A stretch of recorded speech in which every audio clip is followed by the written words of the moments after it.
Kita masuk kepada bab yang berikutnya.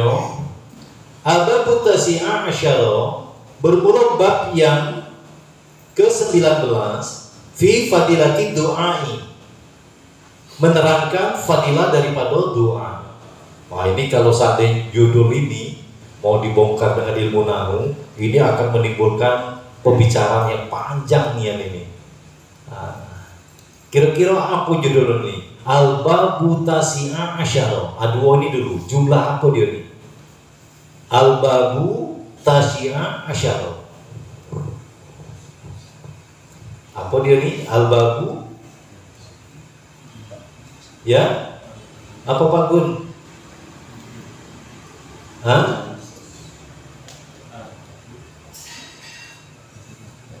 Apa barang ini?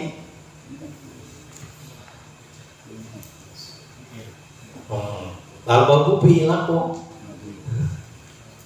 Bahaya nih kalau seandainya ngaji nahunya kayak gini. Al-babu isi fi'il atau huruf? Isi, jelas ada alif lam. Pokoknya asal ada alif lam, bahasa Arab apapun, walaupun kita tidak ngerti, ditanya ini apa yang isi? Kata benda. Al-babu bermula, berarti kalau pakai bermula dia apa namanya? Mubtada. Bermula bab at-tasi'a asyara, yang kalau pakai yang apa dia tuh? Apa hai? Nah, sifat mengikuti kada man'utnya. Al-babu tasi'a, ngikut di mananya? Ngikut di dalam rofaknya, di dalam nasabnya, di dalam kofatnya, di dalam jernya. Sekarang ngikut tak dia itu tasi'a kepada al-babu? Ngikut apa tidak? At-tasi'a asyara ngikut kepada lapas al-babu? Irabnya ikut? Macam ada nampak ini. Jadi sebenarnya kenapa kita bikin dua kayak gini? Ada ngaji nahu. Ngaji nahu itu memperdalam daripada teori. Ini KKN-nya, ini prakteknya, praktek bahasa Arabnya. Jadi akan, ini dia naat, ini dia mubtada. Sekarang yang dikatakan naat, sifat, itu dia adalah mengikut kepada yang disifati. Mana yang disifati al-babu? Al-babu itu apa keadaannya Pak Gun? Keadaannya. Ropa, kofat, atau nasab? Ropa, tanda ropanya doma. Sekarang tasi'ah itu ngikut ropa atau tidak? Tidak. Kalau jangan ragu. Kalau apa ini? Kalau nahu ini ilmu pasti dia. Kayak matematika. 2 tambah 2 4. Mau potong leher tetap 4. Tidak mungkin. Kalau yang lain masih main akal-akalan, masih main logika. Kalau ini tidak bisa. Inggo salah tetap salah. Mau dia imam besar, mau dia ustaz besar, kita boleh beradu umpamanya. Mungkin dia lupa. Oh iya. Tidak bisa dikarang-karang. Bukannya aku nih kiai besar, kuliah di Mesir, dia aku tidak bisa.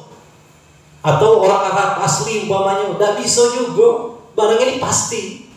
Nah, seperti itu. Jadi sekarang dikatakan tadi tasi'a asyara itu dia sifat daripada al-babu. Tapi kenapa dia tidak ikut? Nah, di sini perlu kaji lagi nih. Kenapa dia tasi'ah tidak tasi'u, asyara tidak asyaru? Ini ngaji lagi, tanya sama guru nahunya. Ini ngapa nih? Guru nahu, kalau guru nahunya tidak ada, tidak bisa, suruh belajar lagi. Gawat kalau tidak dipraktekkan ilmu yang ada ini, akhirnya tidak ada korelasi. Padahal nanti semua kalimat Arab itu akan memberitahu siapa dirinya. Apa be? Umpamanya kita mendapat Masjid Al-Munawwar, mana pak fi'ilnya? Kalau dia fi'il, mana ain fi'ilnya? Sekarang Al-Munawwar isi fi'il atau huruf? Isi. Ada alif dan lamnya. Al-Munawwar. Asal katanya cuma 3 huruf. Naro. cahayo, sinar, api, dian, lentera. Jadi pak fiilnya kalau dia apa? Nun, na, kemudian alif adalah ain fiilnya, ro adalah lam fiilnya. Tapi kenapa jadi al-munawwaroh? Al-munawwarotu. Kalau seandainya dibuang alif lamnya jadi munawwaratun, mufa'alatun. Jadi dia adalah maf'ul yang dipancari, yang disinari, yang diterangi maknanya. Seperti itu. Jadi pokoknya asal ketemu bahasa Arab berhenti sebentar, berhenti terus diolah supaya kita dapat pengertian daripada apa. Nah, yang gawatnya sekarang di Indonesia ini kearab-araban. Ada masjid, nauzubillah, mudah-mudahan kita jangan sampai. Ada masjid di Jambi ini, jadi dia nulis masjid itu pakai huruf Arab.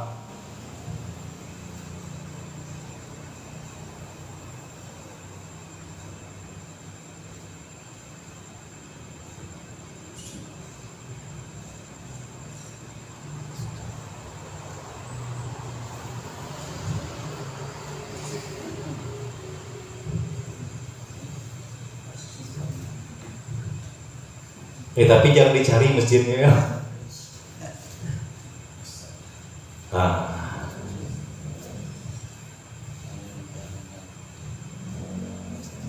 Apa tuh? Masjid Al-Badar. Ini bahasa Arab tak? Tidak. Ini bahasa Indonesia. Ini bahasa Indonesia yang di Arab-Arabi. Seperti halal bihalal, itu bukan bahasa Arab. Halal bihalal itu bukan bahasa Arab. Ini Masjid Al-Badar. Sekarang inilah karena kekurangan ngertian di dalam berbahasa Arab. Kalau saya tanya, masjid itu isim fi'il ada huruf? Ada yang bisa jawab? Masjid, ada yang bisa jawab? Pak Gun, masjid itu isim fi'il atau huruf? Tanda isimnya? Tanda isim cuma ada 4.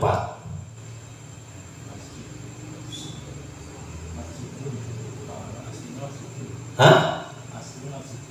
Loh, sekarang yang ditanya masjid, isim atau fi'il atau huruf di dalam bahasa Arab?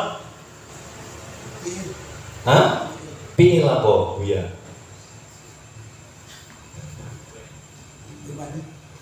Fi'il madi apa wazannya? Baru tadi malam. Jadi saya walaupun saya tidak hadir sini saya tahu galau. Infa'ala umpamanya, istaf'ala, kemudian fa'ala. Sekarang masjid apa wazannya? Apa wazannya Pak Gun? Jadi ini jangan diakal-akali. Kalau tidak masuk ciri-ciri isim lakate, ciri-ciri fi'il lakate, itu bukan isim, bukan fi'il, bukan huruf. Gitu harus berani kita mengabaikannya. Sebab apa? Tanda-tanda isim tidak ada, tanda-tanda fi'il tidak ada. Jadi apa? Bukan bahasa Arab. Al-Badar itu isim fi'il atau huruf, Pak Gun?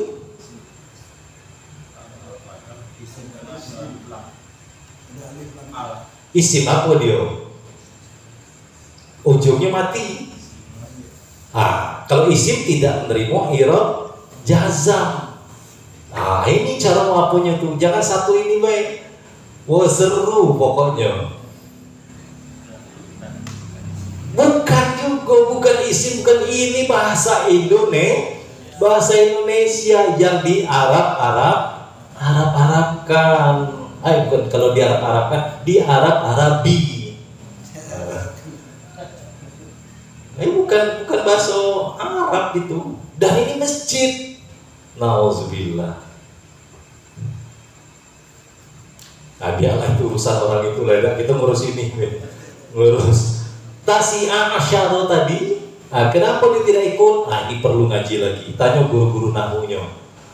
Mestinya guru-guru nahwu itu mengajak untuk KKN di sini di kitab hikam, di kitab taklimut taklim, di kitab fikih, supaya terjadi korelasi antara pelajaran teori dengan prakteknya. Ini kan bingung nih, Al-Babu tidak tahu karena kita terputus antara kaji nahunya dengan prakteknya. Nah ini kalau seandainya di Tasya Asyar ini saya kasih tahu kuncinya, ya Bu, nanti kalau gurunya udah tahu dia ini mabni. Nah ini mabni, dia macam mana pun tidak akan, walaupun dia sifat naat, dia ngikut kepada Al-Babu, tapi ngikutnya itu secara maknawi, tidak nampak, tidak bisa ditengok. Tak lama tuh kalau seandainya nak diikuti apanya, ikuti kaji alatnya, kadang-kadang kita baru nak mulai ya ayyuhallazina amanu, itu baik sampai setengah bulan Ramadan, baru sampai situ. Kutiba, itulah setengah bulan lagi. Alaikumusiyam, lewat puasa belum selesai dalil itu terbongkar. Kenapa? Dia baik nanti panjang ceritanya. Ya apa dia nih? Untuk bisa menentukan ya yang sedang kita baca itu, maka ya yang lain harus dibongkar. Ada yang mutakalim, ada yang nida, ada yang maf'ul, ada yang banyak ya itu. Jadi harus dibongkar baru nampak. Oh berarti ya memanggil. Yasin tadi kita baca galau. Merasa udah dipanggil. Kalau udah merasa dipanggil, ngapain selama-lama ini ngaji? Ngapain selama-lama ini dibaca? Dan dikata-kata sin katanya. Oh ini kita bangga-banggaan baca Yasin. Awak tuh kayak binatang dikatanya. Wahai manusia yang menyerupai binatang. Nah, bayangkan. Jadi macam mana? Karena ketidakpahaman sekali lagi. Baru dikasih tahu wal Qur'anil hakim. Apa dak wal Qur'an? Berarti wawnya ini bukan waw atof. Wawnya waw qasam, waw sumpah. Nah, demi Al-Qur'an, wal Qur'anil hakim yang penuh dengan hikmah. Walaupun sedikit kita baca cuma segitu, tetapi keutamaannya luar biasa. Keutamaan daripada kepahaman itu. Al-babu tasi'a asyara fi fadilati du'ai. Bermula bab yang ke-19 menerangkan fadilah daripada doa. Qala Nabi sallallahu alaihi wasallam, telah bersabda oleh Nabi sallallahu alaihi wasallam, ad-du'a'u makhul ibadati. Doa itu adalah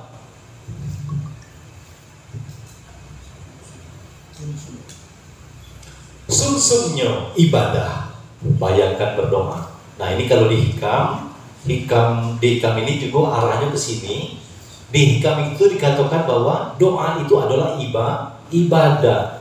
Para orang-orang yang paham, mereka berdoa bukan memandang kepada isi doa, tetapi mereka memandang kepada perintah berdoa. Kalau tidak ada perintahnya, mereka tidak berdoa lagi.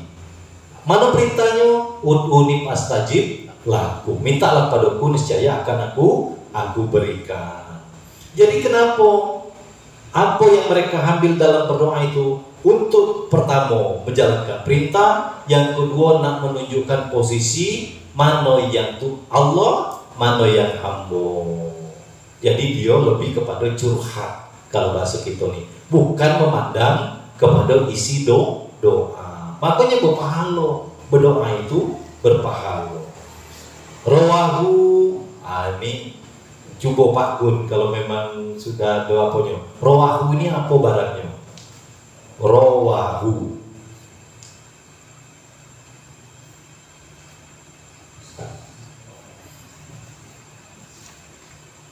Kalau Pak Presiden tahu, tadi lah dijawab Pak Presiden kan.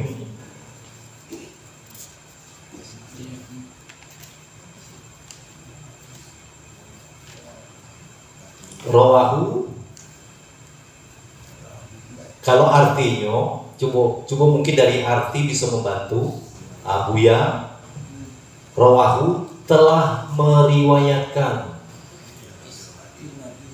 Berarti fi'il madi, hunyo akannya. Jadi hunyo itu sebagai dia fi'il. Inilah, ini terjebak di sini. Ini terjebak. Memang itulah harapan saya. Tapi kita tahu rawahu telah meriwayatkan akannya hadis. Siapa yang meriwayatkan? At-Tirmiziyu.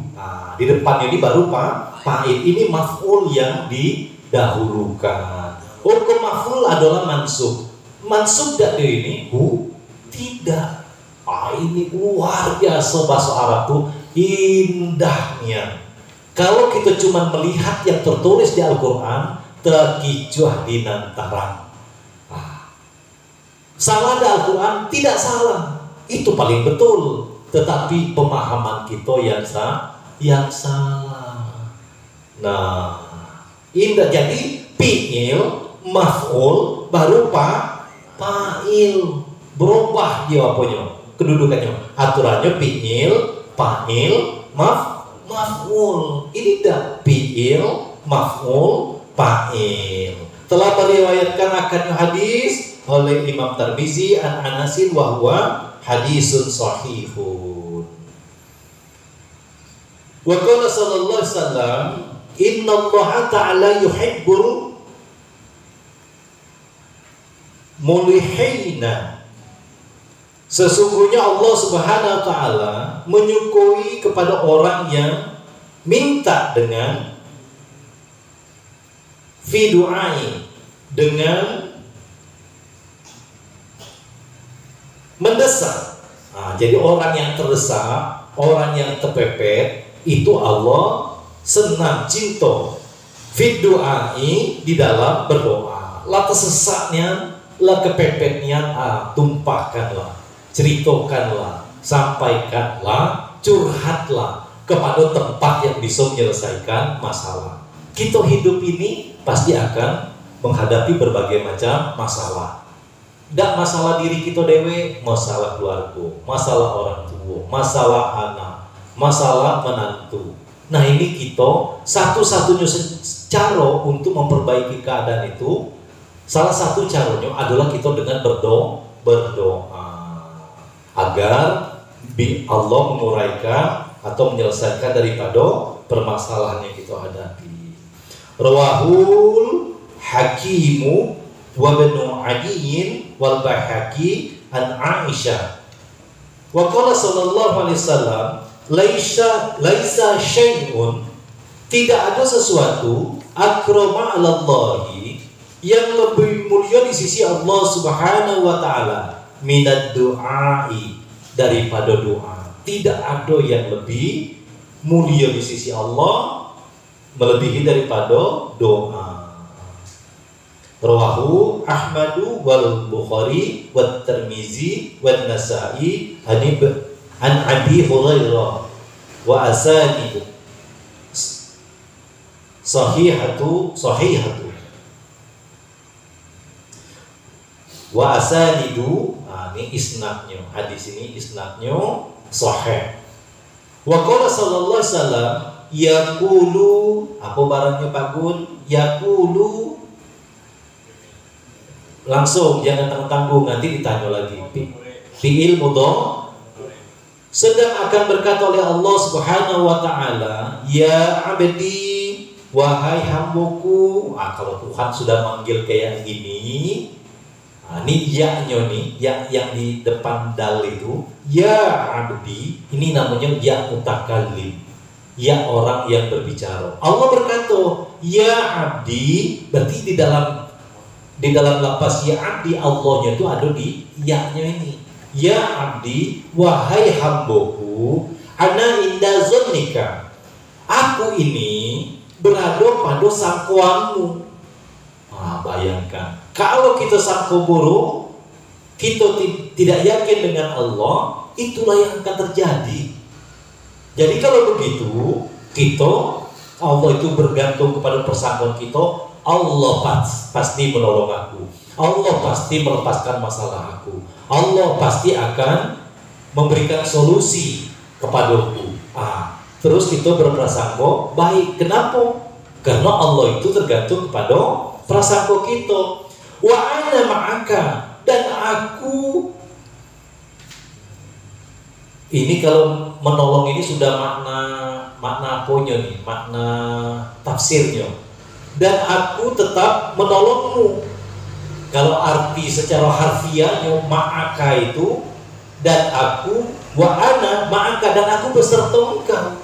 Ini secara harfiahnya. Tapi di sini sudah diolah karena mengikuti daripada kalimat yang sebelumnya. Dan aku, kata Allah, tetap menolongmu iza da'autani, apabila bermohon engkau kepadaku. Di mana lapas Allah di dalam iza da'autani? Di mana kira-kira Allah tegaknya? Iza da'autani, apabila engkau bermohon kepadaku. Di mana Allahnya?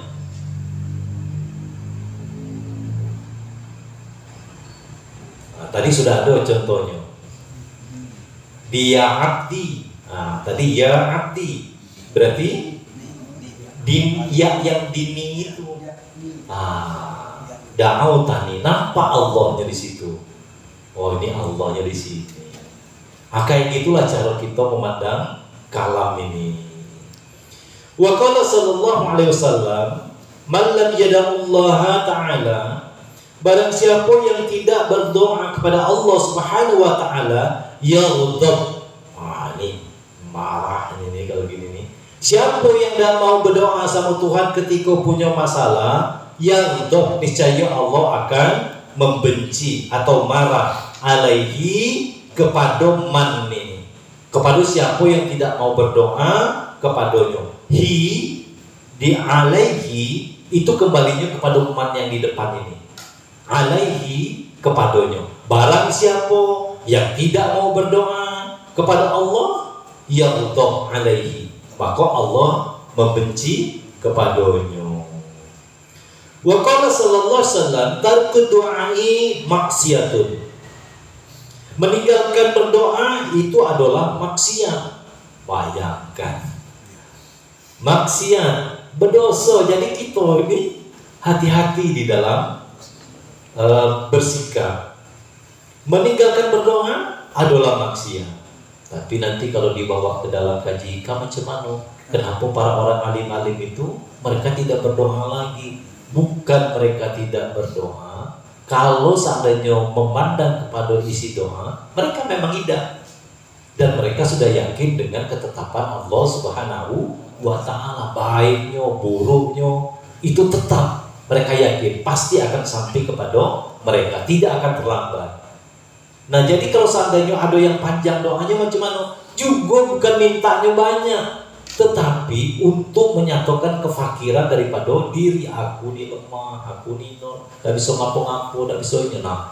Curhat itulah yang menjadi ibadah mereka. Jadi meninggalkan doa itu adalah maksiat. Wa qala sallallahu alaihi wasallam, dan telah bersabda oleh Nabi sallallahu alaihi wasallam, ad-du'a'u silahu, doa, bermula doa itu adalah senjata. Al-mu'mini, orang mukmin. Perhatikan, kalau sudah ada alif lam, tidak ada lagi tanwin. Jadi al-mu'mini, mau enak mau enak, enaknya baca al-mu'mini. Ya, itu sudah hukumnya. Tapi kalau alif lamnya dibuang, mu'minin. Al-mu'mini wa imaduddin. Doa itu adalah senjatanya orang mukmin dan tiang agama. Berarti siapa yang tidak berdoa, merobohkan agama. Wa nurus samawati, dan wa nurus samawati, dan cahaya dituju tingkatan langit, wal ardi, dan 7 tingkatan bumi. Nah, bayangkan berdoa itu adalah senjata umat mukmin, dan dia adalah tiang agama, cahaya 7 petala langit dan 7 petala bumi. Wa qala sallallahu alaihi wasallam da'watu mazlumi, bermula doa orang yang dizalimi, da'watu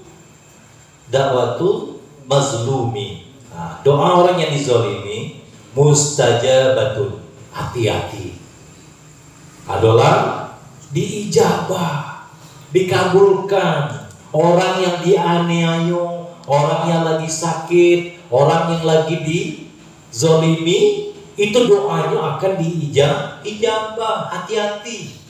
Jadi kalau seandainya kita datang ke tempat orang sakit, selain kita mendoakan kita, jangan lupa kita minta doa sama dia. Tolong doain kami yo. Karena dia sedang dizalimi, dia sedang sakit. Wa in kana fajiran, meskipun ia adalah orang yang durhaka. Bayangkan, orang yang durhaka dizalimi, doanya diijabah. Fafujuruhu, maka kedurhakuannya akan kembali kepada dirinya, ala nafsihi, kepada dirinya sendiri. Nah, itu dia orang yang durhaka pun tidak boleh kita, kalau dia seandainya dizalimi, maka kedurhakuannya itu bisa kembali kepada kita. Rawahu Tayalisiyu wa Abu Dawud an Abi Hurairah. Wa qala sallallahu alaihi wasallam ittaqu da'watal mazlumi, takutilah oleh kamu sekalian doa orang yang dizalimi. Kenapa? Fa inna, karena sesungguhnya tuhmalu alal ghamami, doa itu akan dipikul ke atas awan, artinya diterima. Doa orang yang dizalimin itu akan langsung diijabah. Yaqulullah ta'ala, berfirman oleh Allah Subhanahu wa ta'ala, wa izzati, demi keperkasaanku, wa jalali, dan kemuliaanku. Nampak Allahnya di izzati sama jalali, nampak? Pak Gun, nampak Pak Gun? Di mana Allahnya? Wa izzati wa jalali, nampak?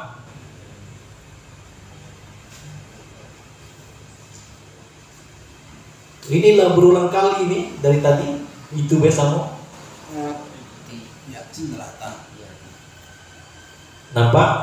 Allahnya di mana? Wa izzat, ini Allah berfirman, demi keesaanku, demi kemuliaanku, demi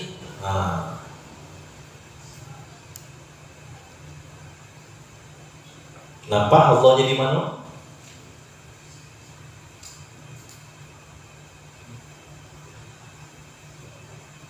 Wa izzati wa jalali, demi keperkasaanku, demi kemuliaanku, lan surannaka, pasti aku akan menolongmu, walau ba'da hinin, walaupun sesudah beberapa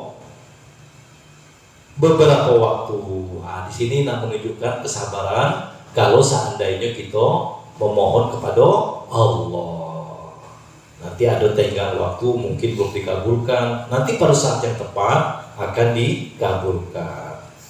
Rawahu Tabriniyu wa Diya'u an Huzayyah ibni Sabatin bi isnadin sahihin. Wa qala sallallahu alaihi wasallam ittaqu da'watal mazlumi, takutilah olehmu doa orang yang dizalimi, wa in kana kafiran, meskipun dia adalah orang kafir. Hati-hati. Ini kita Cina digebuhi, ada orang yang beda pandangan digebuhi, Berdoa dia sama Tuhan, dikabulkan Tuhan. Jangan kita merasa lebih mulia, merasa lebih hebat, sehingga kayaknya dia jadi lebih rendah daripada binatang kita bikin kan.